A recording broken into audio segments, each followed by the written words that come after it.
Hey ladies and gentlemen, welcome back to the channel. As always, it is Nick here, back with your daily crypto news and analysis. And today we're going to be talking about Casper Network. So with that being said, let's just dive in. Let's talk about the token. Then we will talk a little bit more about a few things happening around Casper itself. So one, as we look at Casper today, still trading at about roughly 4 cents. Honestly surprised on how well this one has been holding up so far this year. It's still up about 50%. And that's going all the way back to the summertime, right? Where we were pretty much buying this thing and we were buying it all through even the fall time frame and the winter time frame, which so far has been a very good thing to do. As we do look at Casper today more than ever, I do believe that we could still have a pretty nice downward spiral on Casper. Don't worry, it's okay, it's totally fine. Levels that I'm watching for is basically 3 cents to about 3.5 cents. Taking a bite under 4 cents is not too bad either. I do think that the long-term view here, I mean, you zoom out, you look at the chart and it almost looks dead, but hey, that is when, you want to be in a project. That's when you want to be focused on a project, especially doing a lot of research behind the team. If the team's still building, if the team's still doing, a lot of work. We already know that Casper is. We already know that there's a lot of significance happening around Casper and also the enterprise initiative with Casper as well. I've even said it, if we look at like the bare minimum around Casper, I'm still expecting anywhere between 80 cents to $1 to be the bare minimum. I'm still looking at some of those higher price ranges, anywhere between $3 to $5, possibly even at the high end of, $10, which is still a possibility. But again, $10, a little bit of a stretch compared to most. I'm not expecting any crazy price action like that just yet. It's going to take a little bit of time. That's like more in the long-term view. But bare minimum, I'm looking at like $10 billion market cap to $50 billion market cap, which I still think is a possibility. But with that in mind, let's dive in. Let's look into Scanspur. So holders, the initial view that I look at, or I should say the initial statistic that I look at whenever I look at the Scanspur charts is the holders, right? I've been noting this because it's great to come back to these videos and look at the holders. Still sitting at about 36.5K. Love to see it. In terms of the stake supply, this has been ranging a little bit as we do see more supply going out there. Total supply sitting at about roughly 11.8 billion, as we do see over here as well. Circulating supply, 11.1 billion, sitting at about 94%. Love to see it. Staked supply is sitting at about roughly 8.9 billion. So 75% of the supply is locked away. Usually what we do see is this supply kind of move around a little bit in terms of the stake supply. So, we've seen this at almost a high of 80% at one point in time, which was great to see. But again, this ranges here and there. It's not always going to be a stable statistic, but it's still something to watch out for because again, 75% is a very significant statistic in terms of the supply staked away and locked away, because that's 3/4 of the supply gone, which is wild to think of. And then also the IPv deployment, it's slowed down, right? We were sitting at about 145 in the last video and it's still sitting at about 145 today. I do expect this to grow gradually. Even the team said that this is going to be a gradual release in terms of those that are going to be minted. We are still waiting to see a lot more volume as well as a lot more growth within this area in terms of those 25 million patents minted. They will happen over time. They will not all happen at once, which was clear from the team. But I still think that this is going to be a significant amount of volume and value on the network itself, which could very well account for price action, which I'm still very excited about. And also remember, Casper still has a lot of listing advantage as well when we go to the markets tab.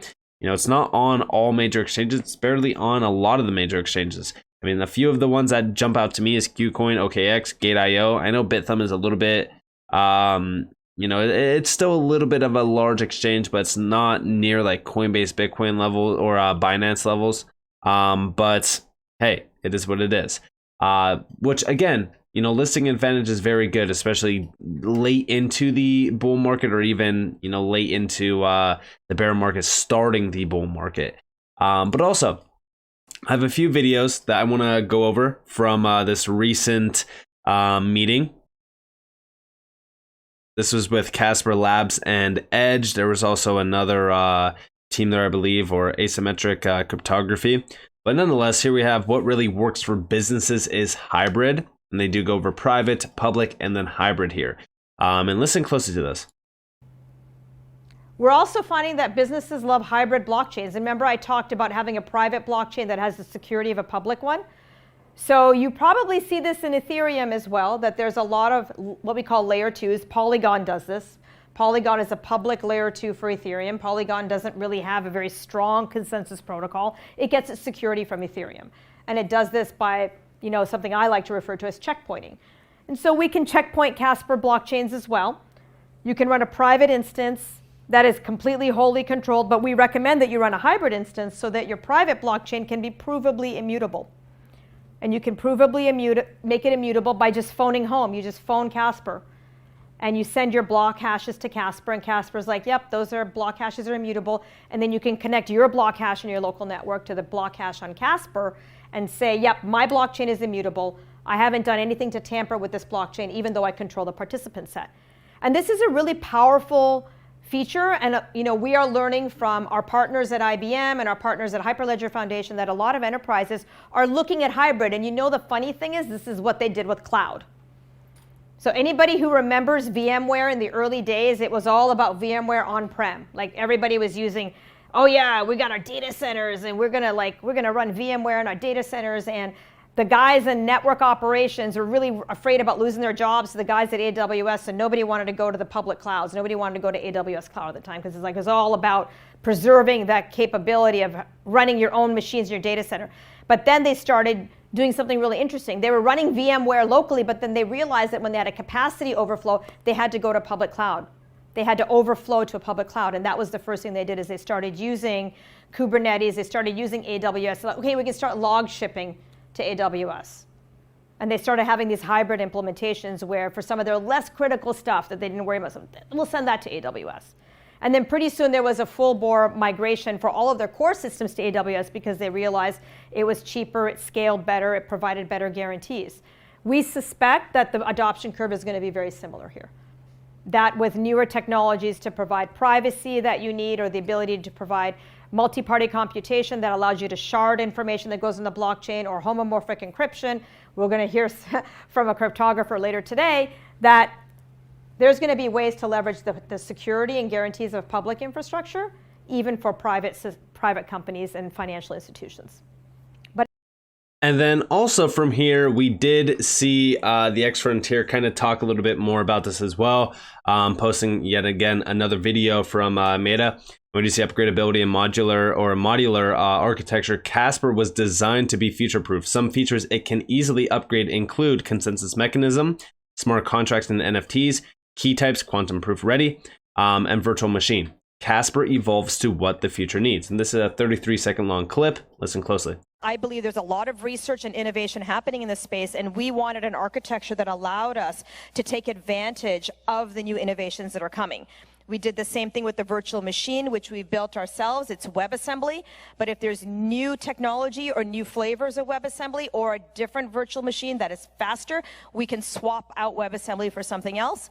Same with our keys. Our keys can be quantum resistant because we are agnostic to the elliptic curve for the key technologies. So we support 2 key types right now on Casper. I believe. And again, like, this is proof that, when we do look at the future, it's always evolving. It's always evolving. I mean, look at crypto right now, right? We know that the traditional world is flawed. We know that, payments are extremely inefficient, and, they do need to evolve. The future is constantly changing, and every single industry, no matter what it is, every single sector will need to evolve with it. That's just how technology works. It's always moving 24/7, 365. Things are being created, things are being designed, things are being developed. And, as we do see that, guess what also has to evolve with it? Businesses, enterprises, things like this will always be a problem. So how do they evolve? Well, they utilize a technology that can evolve with what the future needs. And that's what Casper is doing. They are creating this infrastructure, if you will, for businesses and enterprises to utilize and evolve with the time. It's crucial. It's very important to understand, just how large of a factor this is. And it plays a vital role. Most people don't want to look into this and understand that. But, for me personally, and even if you take a step back and look at technology in the past to now, you could see how fast things really materialize, especially even if you look back on, phones or even just the internet itself. Things move fast. And also, talking a little bit about moving fast, the adoption curve for crypto. So far it has moved pretty quick, especially from 2010, if you will, to 2020 and even to now. It's always growing. It's becoming a much larger market.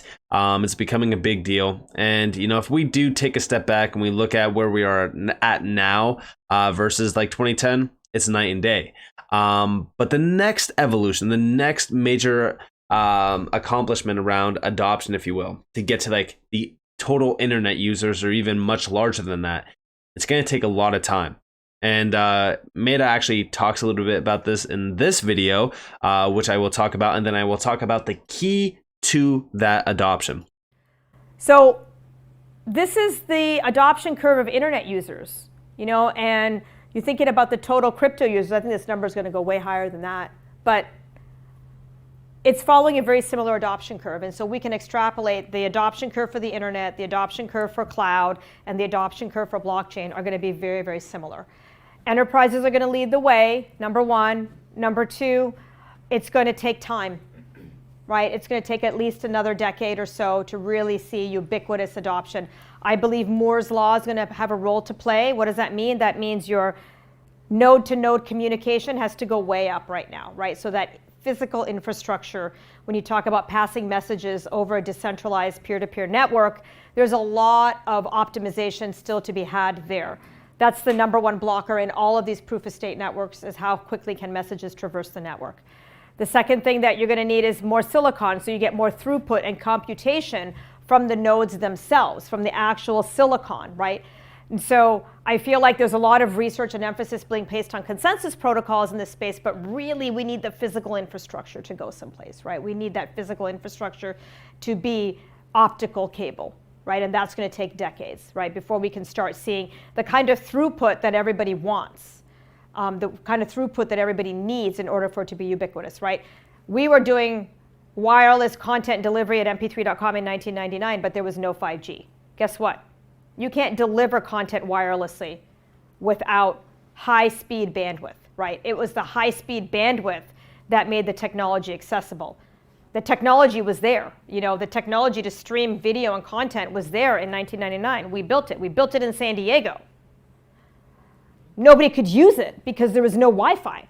There was no high-speed networking. There was no high-speed, cable even at home. So I could download a song in 15 seconds from MP3 servers. Doesn't mean that somebody could do it at home over dial-up, right? So that's what really needs to happen to transform the performance of these networks. So yeah, she is right. As we look at the technology here, we know that it's here.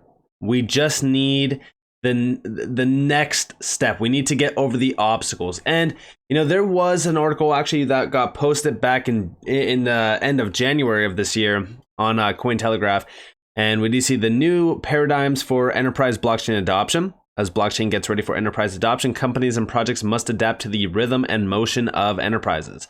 And within this, they do mention quite a bit of issues around this space. And the key to mass adoption of crypto, in my opinion, is going to come from enterprises. It's going to come from everyday life, right? So as we do look at crypto and as we do look at the issues of adoption, I think that a lot of this will be remedied, if you will. And the big thing about this is when you look at everyday life, when you are shopping, when you're utilizing any sort of thing that you're going to be using, let's say Amazon, right? If Amazon were to push their business onto digital rails and have their transactional processing being pushed through blockchain technology or DLT, that will be an immediate connection to mass adoption, to billions of individuals, right? So when you look at that, the key to mass adoption is enterprise adoption. Enterprises will fuel the future around crypto adoption. I believe that this is the key to it. I believe that this is what will lead to it as well. Why? Well, you have Hyperledger. Meta actually talks a little bit about Hyperledger in this clip. I know that I'm including quite a bit of clips around this, but it's crucial to understand, where we are at right now and understand how large Casper actually is without having the price tied to it. Because right now, Casper doesn't look too big,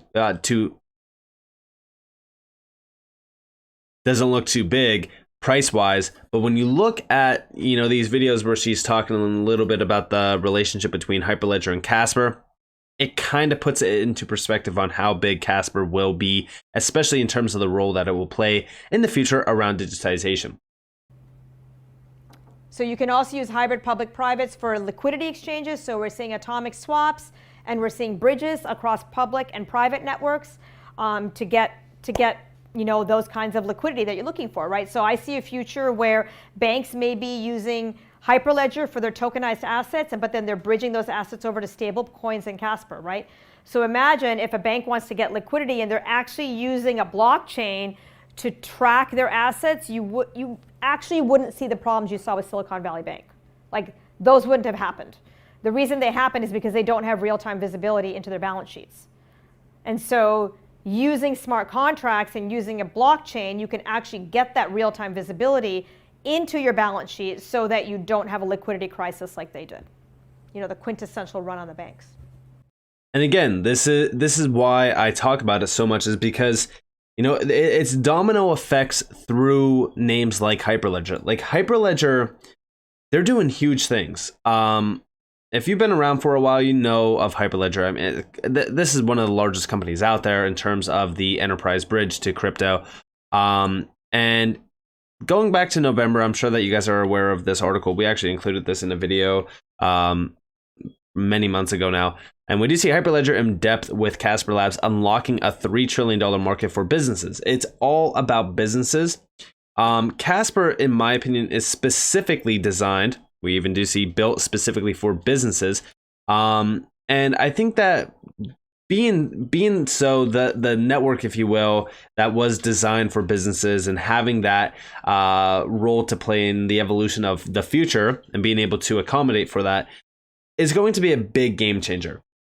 Them working with Hyperledger, them having that connection with Hyperledger as well, it's a big deal simply because of the members tied to Hyperledger.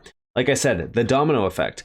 This is, when you have a partnership like this with Hyperledger, it's instantly exposed to other partners of Hyperledger, meaning all of these names have some type of exposure to DLT, and the projects assigned to Hyperledger. Now, is it all centered out on Casper? No. You have Hedera on here. You have Ripple on here. You have R3 on here. You have all of these major blockchain companies, projects, you name it, tied to this. But the thing is that this is what you want to see, because these names, like Accenture, for an example, they have a connection to 9,000 clients. They're a giant. And the best part about this is they have 8,300 patents and patents pending worldwide. So think about how much these patents are actually worth in value, very similar to, and think about the patents that they already have, right? And the value tied behind them that could very well be tokenized on Casper through IPW. But also, they have 9,000 clients served across more than 120 countries. Again, exposure.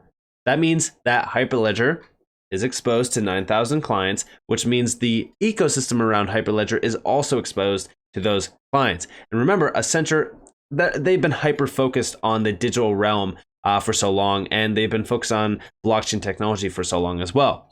And then also you have the DTCC, right? Which we've talked about many times. They move trillions of dollars every single day, and it's trillions of dollars of securities.